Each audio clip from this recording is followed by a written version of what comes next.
Your knowledge of contract language is imperative. You must know what a violation looks like if you wish to be active in its cessation. It is important to understand that being active and knowledgeable affects your overall bargaining strength. Together, we can forge a more militant NALC. Good morning, letter carriers, and welcome back to Parcels of Knowledge, the podcast dedicated to delivering knowledge to the city letter carrier, with your host, the Roseville Wrecking Ball. I tell you what, I'm never going to get sick of this, letter carriers. This education thing is something I live for. Just an FYI, this is a final call for questions for both Region 15 MBA candidate Richie Ray and Vice President of Branch 4374 candidate myself, Joshua Shrum, the Roseville Wrecking Ball, for our interviews. We're going to be interviewing each other very shortly, not too far away. I hope at least, and we are gathering any questions you guys would like us to answer. You can throw some hardballs in there, we don't care, and we will answer them all. Last date to submit questions is July 15th. Mark your calendars, July 15th. So please submit them to the emails that are going to be included in the episode description.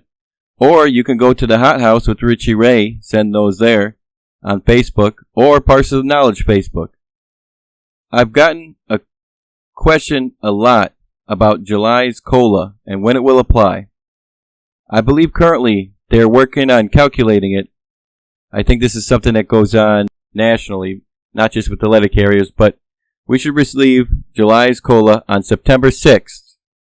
Just so carriers understand where they can reference this. You can see this on the most recent pay chart on the NALC website. Just search up NALC pay chart. It tells you at the top left all COLAs and their effective dates. Following that COLA, we still will have another general wage increase this year. Plus, the long anticipated back pay we have been waiting on has been hinted at being available at the end of August. Honestly, it's crazy to think we have contract negotiations once again just around the corner. Hopefully them girls get this special convention going because we need to make sure this time doesn't end up like last time. I've got a personal prediction. This is my personal opinion, not fact. But I anticipate two things happening by the end of Brian Renfro's first term. I anticipate one of the worst route adjustment processes we have ever seen being dropped beginning of next year. This is hinted at with the 10 minutes he gave away of our office time in the contract. It will bring devastation to all our routes. And secondly, I anticipate our contract being wrapped up very fast next time. That's just my personal predictions. I may be way off. But considering he's not very popular no matter who you talk to, I wouldn't be surprised if he takes that personally and kicks our ass on the way out. Getting into the knowledge, I would like to have a few different random topics covered today. Just some hot topics, some flavors of the month that I keep seeing across social media. Yep, this one's going to be another Contractual Alphabet Soup. First off, I'd like to start with no lunches. I'm going to preface this with I don't endorse taking a no lunch. This is a benefit in your contract, one that people worked hard to achieve, and what they always say is if you don't use it, you'll lose it. Regardless, there are a large amount of stations that seem to have a practice of what I would call a no lunch. This includes my own station. A no lunch is simply just a carrier waiving their lunch break for the day. This will come up as 093 time on an everything report, and an authorization for such a practice is typically on management on a case-to-case basis. But most offices have generally allowed them for anyone who requests them. Some offices will tell you to punch into lunch for one click. In my office, we just have a sign-up sheet, that's all. It can be done different ways in different places, and is largely based on what your past practice has been, if there is one. These issues aren't happening at my station, but from what I'm hearing, there are a lot of places out there where management is attempting to do one of two things. That first thing is management is attempting to punish carriers who don't pivot or who have too much stationary time with denying their no lunches. This is a violation in a few different ways, but it does require a lot of work on our end to achieve a preferable burden of proof. As I said before, at stations where management has approved them indiscriminately, this is a new form of harassment and/or disparity. If this is now happening in your station, I would file both a grievance on mutual respect and a grievance on past practice. I would gather an extensive list of interviews, interview the whole office, and specifically ask the whole office how long they have been approving no lunches at this office and how often they have been denied in the past. This is for stewards, obviously, who have the right to interview anybody and everybody that they can interview within the Postal Service's purview. You must make a case about how management would approve them indiscriminately before, and now they are picking and choosing in a way that is either arbitrary or represents disparity and singles out carriers for their performance. Past practice is an awfully hard thing to prove. Arbitrator Mittenthal described the elements required to establish a valid past practice.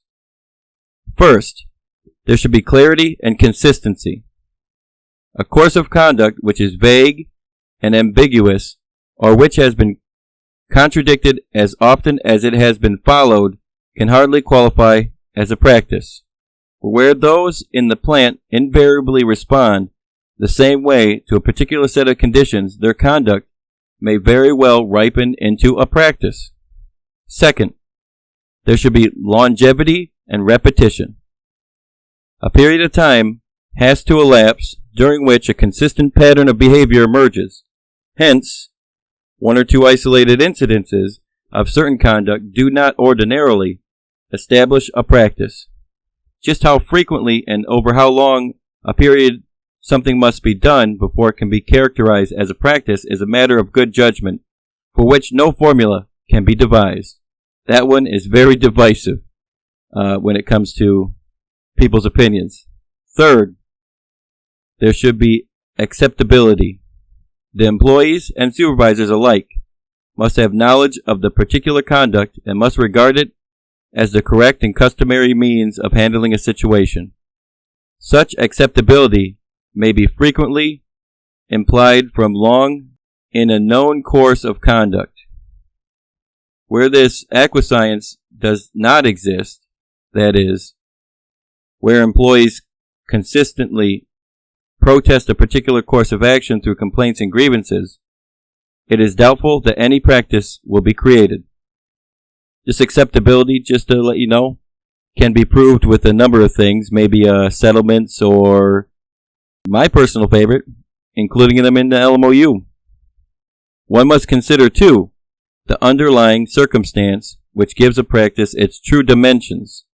A practice is no broader than the circumstances out of which it has arisen, although its scope can always be enlarged in the day-to-day administration of the agreement.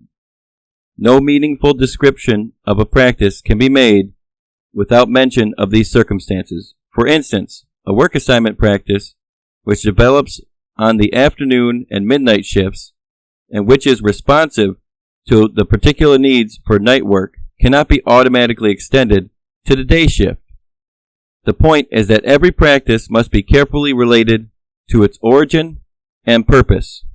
Finally, the significance to be attributed to a practice may possibly be affected by whether or not it is supported by mutuality. Some practices are the product, either in the reception or in the application, of a joint understanding.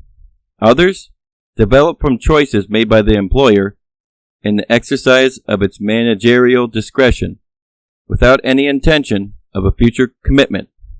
End quote.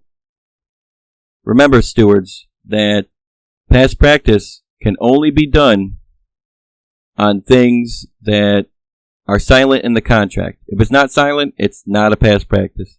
And, there's a level of ambiguity in terms of whether or not this issue is silent.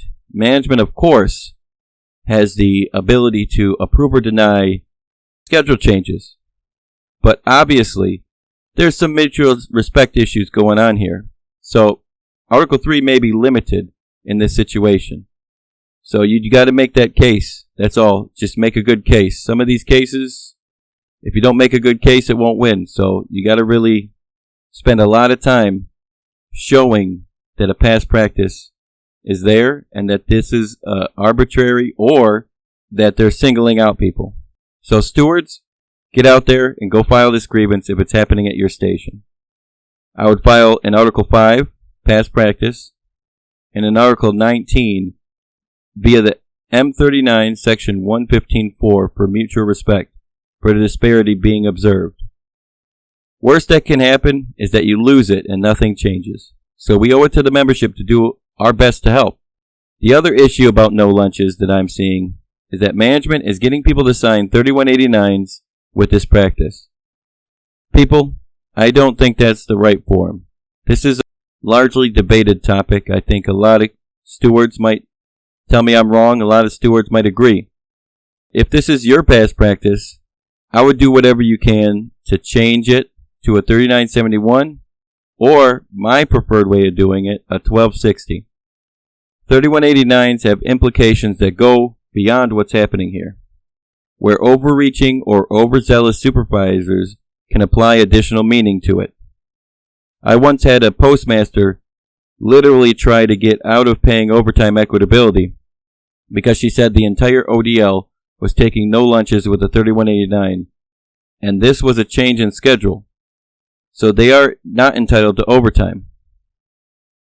This is not the type of change in schedule that applies here, but she's right. Changes in schedule affect your overtime opportunities, so it's better to be safe than sorry. That argument delayed my overtime equitability payment by like 2 quarters while it sat in Step B. She lost the case, but please, if you have the ability to, convince your management counterparts to do it with a different form to avoid issues such as these. I think 3189 comes with the most baggage. The rest of them, I don't see it being as much of an issue. Now, the next topic I'd like to talk about today is out-of-schedule premium and how it applies to 204Bs. Unsurprisingly, I do find that most installations do not file out-of-schedule premium for carriers who are in a 204B status. But it might surprise you that that is not healthy for your contract enforcement. You are not being militant when you do that. When we make the conscious choice to only apply it to a few, it sounds a little bit like what Arbitrator Mittenthal was talking about earlier about past practice. So listen, when you say that I only care about out-of-schedule premium as it applies to carriers, and that when a 204B is in an out-of-schedule premium status, it's no longer an issue. What you're trying to do weakens our strength in terms of contract enforcement. The idea that something only matters when it comes to those you care about can be used against you in arbitration for its persuasive value. The way I saw it when I first started filing these types of grievances is that if I didn't file for 204Bs, when I filed for out-of-schedule premium for carriers, they can say, well, why did it matter before? And now all of a sudden it matters? We should never be inconsistent with our contract enforcement because it hurts our ability to put value on its enforcement. So all of you stewards out there who have 204Bs, I will go through how this one works. So in accordance with Article 41, regular carriers win a bid. This only applies to 204Bs who are a regular carrier. Obviously, CCAs don't have a set schedule. But regular carriers either win a bid or they're assigned to a bid. These bids do have a regular schedule. And when they post that bid, it usually says what the schedule is. But you can find that also on the everything report at the top of each person. One example, in my office, it's 8 a.m. to 4:30 is our regular schedule. Every carrier is the same, but it doesn't have to be. In some offices, some carriers come in staggered. But when management details a 204B, they generate a 1723 for that detail. which will assign the 204B to a new temporary schedule. Now that 1723 must be given to the union prior to the start of that detail. That's a grievance in itself, but we'll go into that on a different day. They do not have to work that schedule that is their temporary schedule on the 1723. But know this, any deviation from their regular schedule of their bid assignment may be called into question as to whether or not it is eligible for out-of-schedule premium. Management's first mistake when they talk to you about these is sometimes they will claim that the 1723 is the controlling document for the 204B's new schedule. This is false. Your bid is the controlling document. Arbitrator Gamzer held in case C00-161 that management is not relieved of their obligation to pay out-of-schedule premium by informing employees who volunteered for higher level assignments that such assignments will be considered at the request of the employee. Additionally, Arbitrator Mittenthal determined in case C00580 that acting supervisors, 204Bs, or the employee supervisors in the grievances before him were entitled to the out-of-schedule premium during their details as temporary supervisors. He based his decision on both an October 10th, 1975 Postal Service Directive, which authorized payment of out-of-schedule premium to acting supervisors, and the 4-year practice following that directive prior to the NLRB decision, which management believed supported a change in that policy. The only way out-of-schedule premium is not paid is when a change in a full-time employee's schedule meets all three of the following criteria. 1. The requested change in schedule is for the personal convenience of the employee, not for the convenience of management. That one is important. The employee's change in schedule has to be for the employee's convenience. If management is telling an employee, "Hey, look, you gotta change your schedule for this business need," that is not appropriate reason to change the schedule. It will be able to be qualified for out-of-schedule premium, depending on the situation. Number 2, the employee has signed the PS Form 3189, Request for Temporary Schedule Change for Personal Convenience. That is the form that you must sign to change your schedule. And 3, management and the union's representative, normally the certified steward in the employee's work location, agree to the change and both sign PS Form 3189. That's right, this one requires a steward's signature. We are the last and final say for whether or not an employee's schedule is changed. That last part is important, stewards. I advise you not to sign any 3189s without first asking the carrier if this is for their own convenience, not management. I would request to speak to them on their own because management can be bullies when it comes to a 204B situation. And you know how it is with 204Bs. They don't really have a lot of will when it comes to trying to do management's bidding. A lot of management will bully new 204Bs into signing 3189s on the expectation that it is part of their job. It is not. Be careful with out-of-schedule premium. It's very tough to calculate, and I think there's a golden rule that can disqualify work that you might think is out of schedule, but is not. The golden rule is that you can only get out-of-schedule premium for the amount of your schedule that has not been worked. That is the golden rule I use to determine whether or not something qualifies. For example, if your bid schedule is 8 to 4:30, such as ours, and you worked 9 a.m. to 8 p.m., you would only be eligible for 1 hour of out-of-schedule premium. This is because our pyramiding clause in the ELM, basically, you were paid overtime for the differential beyond what you didn't work in your original schedule. You came in an hour late. Anything after that 1 hour is paid at overtime. And you can't pyramid overtime without a schedule premium or any other premiums. The only thing that can be pyramided without a schedule is night differential. So you can only be eligible for out-of-schedule premium for that 1 hour in that situation. For those offices that have a carrier serving in another office as a 204B, remember that the home office cannot file these grievances. You may see the everything reports and see that the carrier is very well working out of their schedule and qualified, including a lot of 204Bs work unpaid work, and that's got to be dealt with as well. But the jurisdiction is in the receiving office. So you have, basically, if you need to reach out to the stewards of that office, do so and request that these grievances be filed. They don't have to listen, though. So, and like I told you before, many offices, they don't file these grievances. And being inconsistent with contract enforcement is something that is really, really stupid. It's going to bite us in the ass. One last thing I would like to mention about this subject.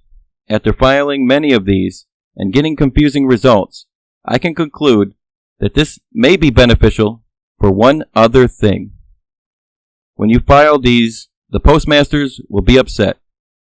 They will say things like you're punishing these carriers for wanting to move up and trying to hold them back. I think these lines come from labor or from the POOM or something. This made no sense to me, since I was literally getting them paid for something that technically is guaranteed in both the ELM and the national agreement. That's right. When you file these out-of-schedule grievances, they're Article 8. Right there in Article 8, you have the out-of-schedule premium. If you press the grievance and get the carrier paid, eventually they will be put back to being a carrier. This happened to 12 different people at my office. This, I assume, is because there is a fixed budget for management at each office. This told me everything I needed to know. Sometimes they say a lot more with what's not said than what's actually said. For example, when they said you're trying to punish these carriers, they're already telling you they expect to put them back to being a carrier. There's a lot of underlying things that go into what management says, and we need, as stewards, we need to realize what's really going on here and what their true intentions are. That's something we really got to work on as stewards. Maybe I'll do an episode of that. Now, although I had good intentions and wanted simply to give these carriers the benefits they deserve, every time they would be sent back to their routes. So, this must be able to be used as well if you have a 204B who may be particularly unpleasant. We all know the kind.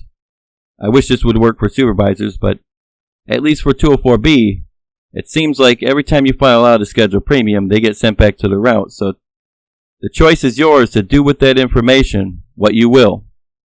I'll never encourage you to be morally wrong, but sometimes there are other ways to achieve the same result. My last topic I will save for next episode. Seems like we are long enough so far. I'll be doing an episode on contentions for undelivered mail. These will be my personal contentions. Next episode will be an opinion episode with my personal contentions, so do not take it as a slam dunk winning case. If you don't want to tune in for that reason, I don't blame you. But I'd like anyone who wants to tune in to tune in and give me additional contentions if you have any. But I'm going to talk about all my contentions for undelivered mail. My opinion of the matter conflicts with my region's opinion, and more widely with the nationals. This is why I've been very much debating whether or not I should take this to my podcast, because I don't want to be giving people the losing information. That's not my style. I don't think we need more losing cases. But this is the type of case that I think is fundamental to our craft. This is the kind of case where if I lost 1,000 of them and have won 0, I would still appeal case 1001 to go to step B, because this topic will make or break our future as letter carriers. For example, another fundamental issue that I disagree with my RAA, I was talking to them about artificial undertime, and other regions get that. My RAA told me that's not a grievance, because they lost a handful of them. We can't be defeatist. That's like the wrong attitude. We got to start being productive about our results. We need to get rid of arbitrators with bad decisions and come back with better cases. Because if we don't take care of the undelivered mail issue or any other issue that's fundamental to us, they will be taking care of us, trust me. Trust me, brother, they're going to change the way we deliver mail eventually with these fundamental issues that make or break the amount of routes we have in our office or our perception to the general public. It's under attack, and these type of issues will take care of us if we don't take care of them. Guarantee you, brother. Now, don't forget to catch me with Next Generation Letter Carriers, Corey Walton, Badmouth Morris, Mallory Sutton, Richie Ray, Alan Gegax, and more podcasters on July 13th, Zoom about heat safety. I will put the link in the description of this episode. You can use that link to register for that Zoom. I anticipate this to be a very good episode. Might be quite lengthy, but I'm working on making sure my knowledge is on point for this episode, and I think everyone else is too, because heat safety is something that we really care about. We need to get right on top of making sure our letter carriers are safe, because if we don't make sure we're safe, we don't have nothing. Our most important delivery is ourselves. So I expect an excellent episode. I hope you learned something valuable today. And as always, stay strong, letter carriers. Brothers and sisters, this guy is good, man. He's fucking good. And my boy Joshua, he killed it. Man, he's lockstep right now. He's killing it. You would think this guy has been around for 30 fucking years. That's how good he is. Yeah, it's like he wrote the contract. Shout out to Josh. Shout out to Terry.